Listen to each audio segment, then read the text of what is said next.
Zhakumbaro the ja 200 shifra që s'kishin lidhjet, vetëm shifrat që të pyeta është sa mësues preken. Këtë s'na i the. Du me thëmë mund thoi edhe sa yje ka galaktika, po këtë shifrën konkrete nuk na i the. Provimet si thash unë janë qef, i the ti, ka nga ta që bileste, mbaj mend se qa thua, mund tjetë edhe, s'po komentoj se çështje etike, çështje e moshe, po zonja Kumbaro, ka nga ta që nuk ju duen dhe futen për dëshirë në provim. Këtë e the ti dhe nuk e thash unë. Tani më lejo edhe njëherë në fund të fjalës, tani zoti kryetar ka një detyrim për të qëndruar në interpelancë ministrja. Tani me këtë lloj etike që përdorni ju mbase edhe unë e përdora etikën, po kjo si jep të drejtë. Edhe etika duhet të jetë për të gjithë. Kjo si jep edhe për ministrat, edhe për deputetët e njëri krahut të krahut tjetër. Ajo ka detyrim. Por ju lutem kjo rezistenca tuaj për të mos zbatuar etikën që vetë kemi dakordsuar në kodin e sjelljes. Nëse unë abuzoj, ju keni detyrimin të më thoni, ajo s'ka asnjë të drejtë që të lëvizi nga vendi atje. Po shumë i bën që ikën, sepse ajo i ka ikur përgjegjësisë, sepse ajo nuk ka fytyrë, po ka një detyrim që lidhen me mos respektimin e kodit të sjelljes. Ka një detyrim që të rri atje, zoti Peleshi. Deputetët e tjerë mos e ndërprisni, ju po e ndërprisni. Dhe zoti Peleshi, ka një detyrim që të qëndroj atje dhe të dëgjoj për mësuesit. Unë nuk jam duke qarë këtu një hall personal.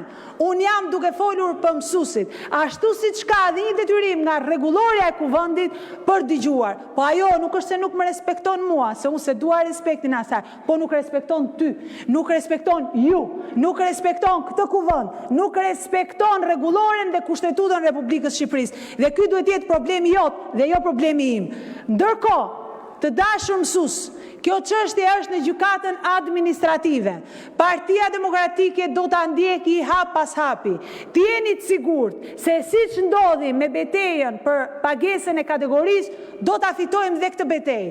Por kur të vi momenti që do të bëhet ndryshimi, do t'i vënë emrin e Viskushit ose të Mirelës, mbase ka ikur ministre edhe pse nuk shkulet nga ai vend, mbase i vënë emrin e atyre dhe t'i japin urimet për këtë arritje që do të bëjë për mësuesit, për një të keqe që ja ka bërë vetë. Por, të nderuar kolegë të mazhorancës, ju që shkoni dhe bëni turin në për Shqipëri, punët e Shqipërisë, takojni dhe mësuesët. Takojni mësuesët dhe do t'ju thonë që është çmenduri kjo që po bëni.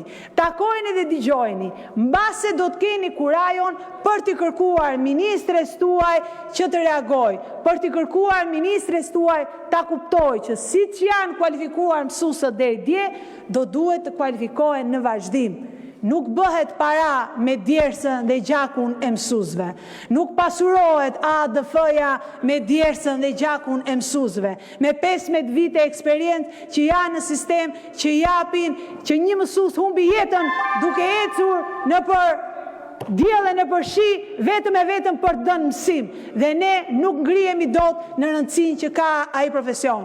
Dhe për ta mbyllur, kam një shprehje që nuk e kam thënë unë, po e kanë thënë njerëz shumë më të mençur se sa unë, që thonë, zoti Peleshi, mund të heshtësh 50 dietar vetëm me një fakt, por nuk mund të heshtësh një idiot me 50 fakte. Faleminderit.